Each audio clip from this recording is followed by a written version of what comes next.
And today I bring you guys a quick look at the Manfrotto 60cm slider. So of course without further ado, let's slice this open, check it out, and give you guys my quick in-depth review.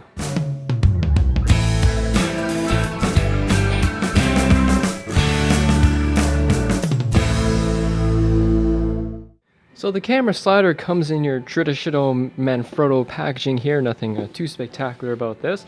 Pops open from the top here with a little tab. Have some foam packaging here, it should just pop out like so. And looks like we also get a Manfrotto branded bag to carry the slider around, which is pretty nice. It protects it from scratches and dents. It looks like we also have a quick instruction manual as well as an Allen key for something, and that is pretty much it. Now, according to the box, this is actually made in Italy, which is pretty nice. The Manfrotto products made there generally are pretty good products and quality.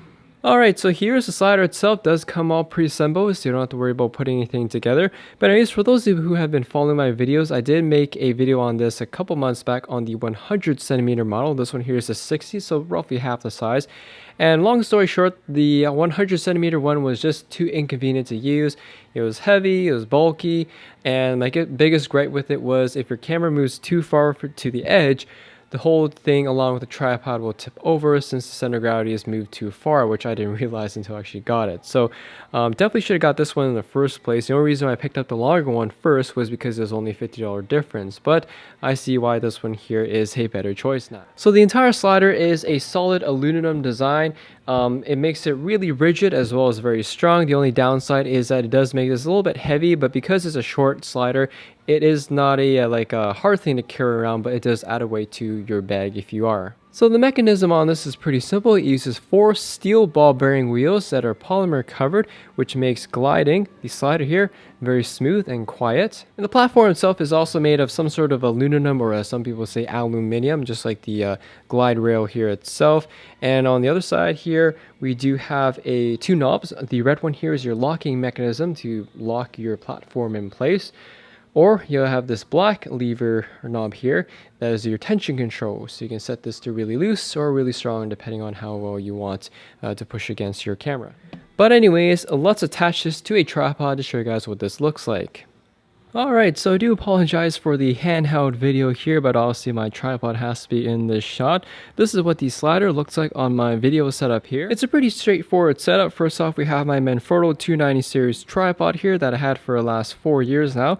Next, we have a Manfrotto 502 video head, and sitting on top of that, of course, is the Manfrotto 60cm slider. And finally, of course, we have another Manfrotto 502 series video head that sits on top of the slider, which of course my camera attaches to. Here's a quick look at what the setup here looks like with my camera on. As you guys can see, it's a pretty nice setup here.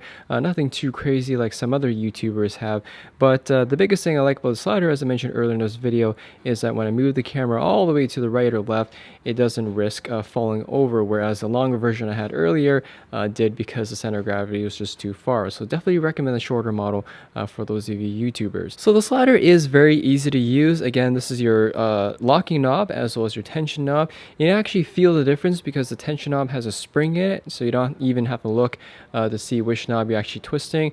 But anyways, we can unlock it, and to use it, it's very simple. You just push it to the left or push it to the right.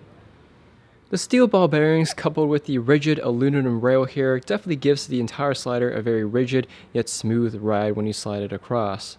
And of course that's important because you don't want any ambient noise from the slider to get in your videos. And here's a quick demo of some of the shots I've taken with this slider, and as you guys can see here, definitely makes your videos a little bit more upscale. I don't recommend doing this all the time in your videos, like maybe to show special features or as an intro and ending, but yeah, you don't want to get too crazy with more fancier shots. If there's any cons or things I don't like about the slider, as I mentioned earlier, it is a little bit heavy to carry around. But other than that, it's a fairly solid built slider from Manfrotto that's made in Italy.